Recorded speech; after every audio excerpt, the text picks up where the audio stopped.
Hi, my name is Gene Jensen with BassResource.com, and I'm here with my good friend, Mark Zona. Yes, sir. And we're going to do something a little bit different today. Everybody knows Mark as the TV personality, how crazy he is with his TV show and stuff like that. Some of you don't realize that he is a dang good bass fisherman, and he knows a jig. So for my first jig video, we're going to talk about football head jigs. And I'm not going to be the one talking. We're going to have Mark in here. He's going to tell you the little details and the things that he does to a jig to make it catch fish, and kind of talk about the equipment and everything that he uses. And we're going to go from there.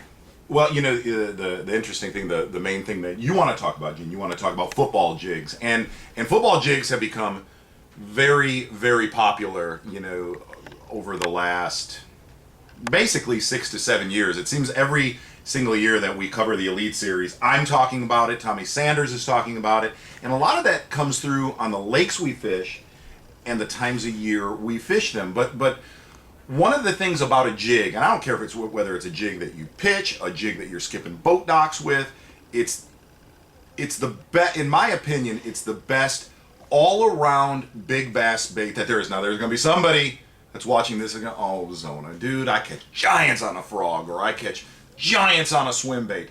But day in and day out, a jig is hands down the best big bass bait you can find. And really, if you're to go through the history of tournaments, you look at a crankbait and a jig, those are the two most powerful weapons there are. Now, the thing about a jig is where people go wrong, that when you tie a football head jig on, where people go wrong with any kind of jig fishing, if they're not used to doing it, they want to lay it down. They want to lay it down. Yep. Because there's so many other things out there that you can get bit on, whether it's a weightless stick bait or a shaky head worm. Your tendency as a fisherman is, darn it, I want to get some bites. I want to get some bites. I'm going to lay this jig down. A jig is traditionally, it's not a numbers bait. It is not a bait that you're going to go catch 15, 20 fish in an hour on. You might only catch 10 to 15 fish a day, but you have the potential to catch very, very big fish.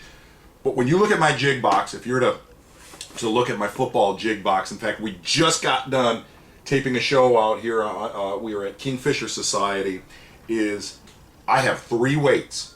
I have a ½ ounce, I have a 3/4 ounce, and I have a 1 ounce. I have no other weight when I am throwing a football jig. The number one reason why is, if you watch my buddy from Kalamazoo, the way he uses a crankbait, those are his eyes on the bottom of a lake. The way Kevin Van Dam throws a crankbait, he is searching for little irregularities, whether it's a little rock pile, whether it's a small drop, whether it's a stump.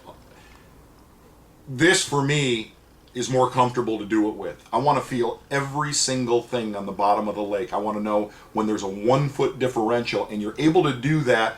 To me, with a football jig is an unbelievable search tool. And that's why I use the bigger weights. I use, like I said, a ½ to a 1 ounce. You'll never see me tie on a 3/8 ounce football jig. And the cool thing about the one I've got in my hand is Strike King just came out with this, and that's no, he's doing sponsor plugs. I'm not real big into doing that. The thing I like most about this, I want a football jig that has a gaff on it.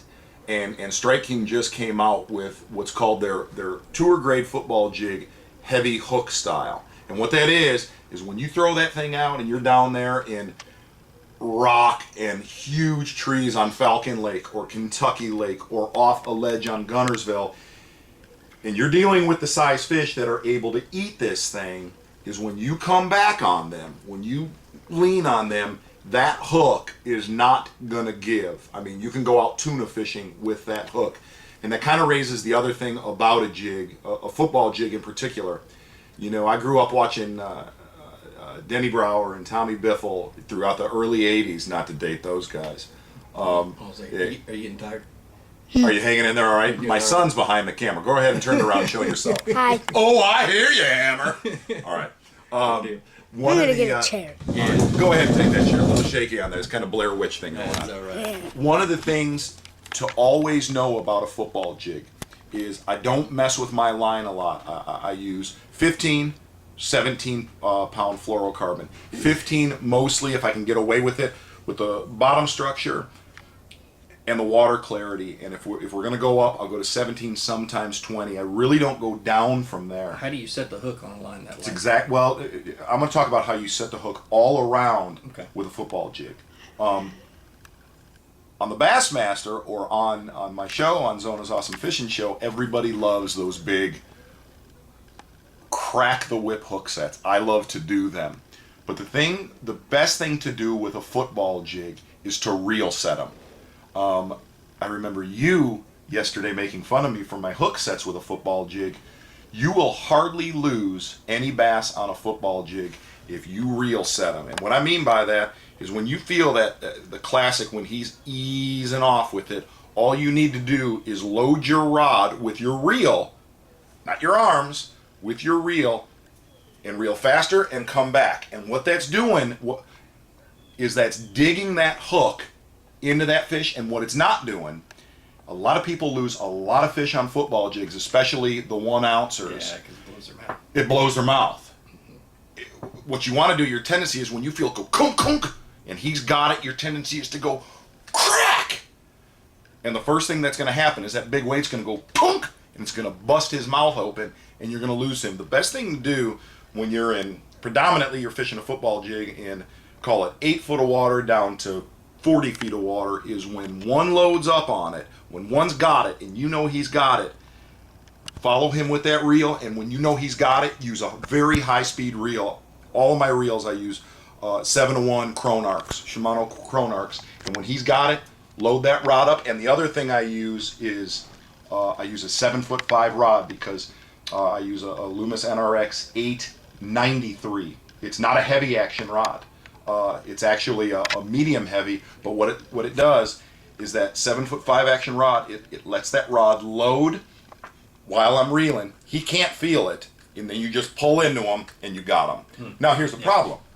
It sucks on camera. You don't get that. You don't get the bullwhip off. You don't get the Davey Height hook set. I'm not gonna lie, I laughed at him a few times yesterday. It's awesome to see guys that are tremendous jig fishermen when they crack the whip. But more times than not, if you reel set fish with a football jig, you're going to land 99%. All right, let's back up a second.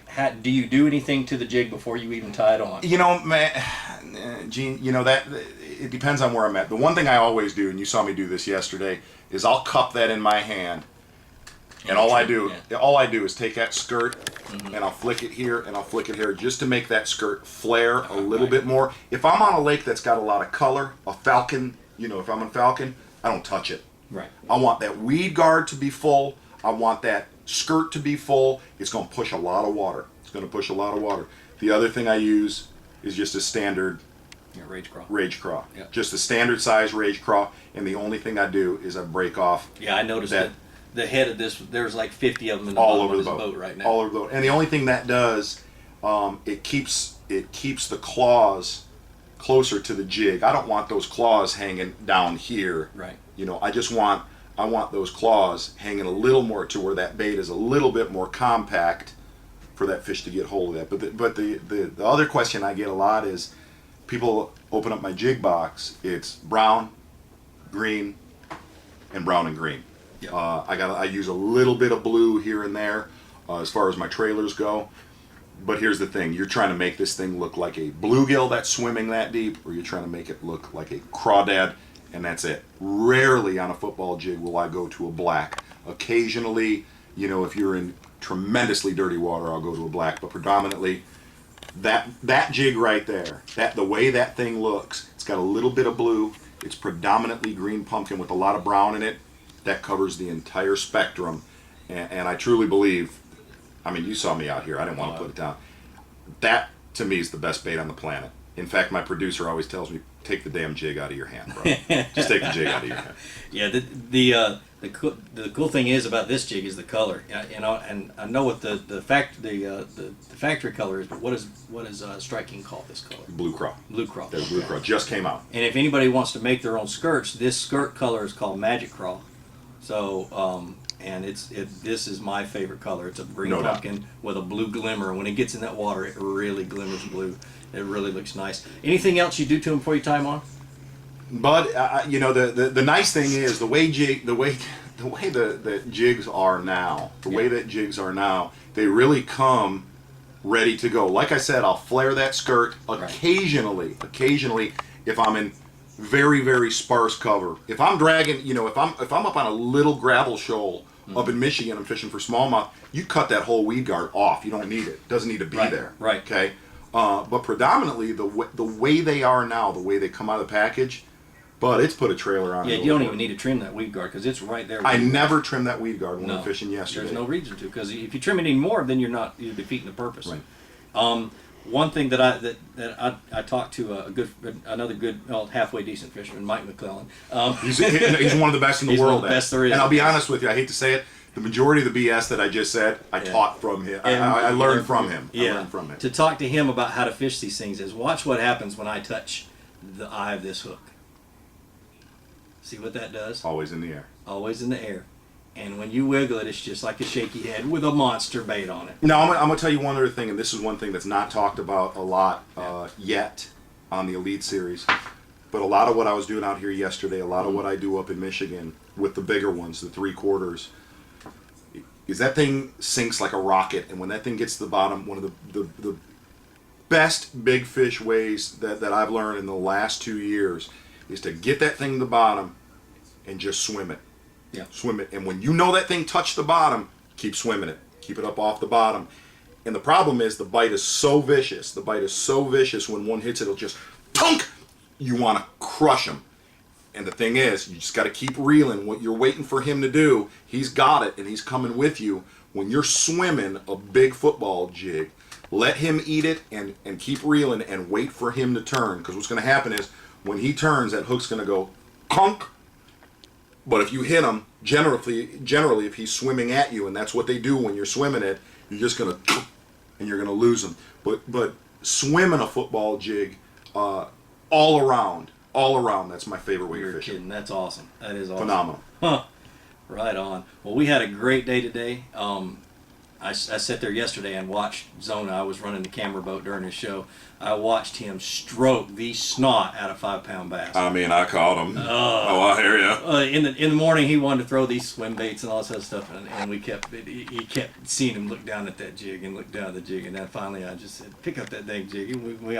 He started picking it up, and just we were catching fish on the swim bait, catching fish on everything else, but there's nothing like watching an expert stroke a jig. Dude, See y'all. awesome. And by the way, bye everybody. Say goodbye to everybody, Jacob. Bye. Love it.